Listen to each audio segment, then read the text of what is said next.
I'm standing in front of a beautiful fence out here at Lonesomeville Pottery with Wayne, and today, Wayne, we're going to talk about this fence because I've been here many times. You have.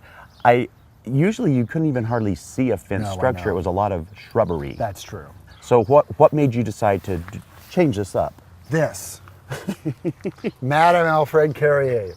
It decided last year that it didn't want to live here. Yeah. And it died. Well, we thought it died. It seems to be coming back. Yeah, it does. It's dead to me.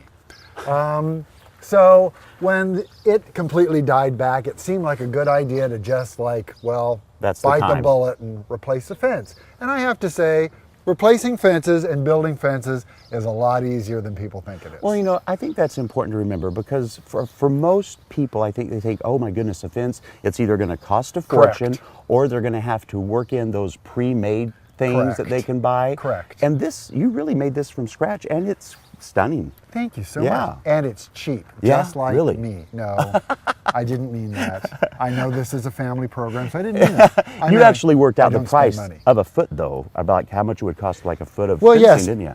Each one of two of these and two of these equal one of the boards you cut up? 1x6 from Home Depot. Okay. Which costs about $1.50. Wow. So if you run the math, these fences actually turn out to be very economical. I think the mistake people make is they think of a fence as an impenetrable barrier when it really just defines the property. It doesn't need to be that solid, so you can't even. Yeah, you're welcome. There was a word there. Solid. I also love that you went kind of different with the staining, which would make sense because your pottery has beautiful stains. Exactly. So why wouldn't you do it on the fence? And it's the 21st century. Welcome to technology. They've got translucent stains like nobody's business these days.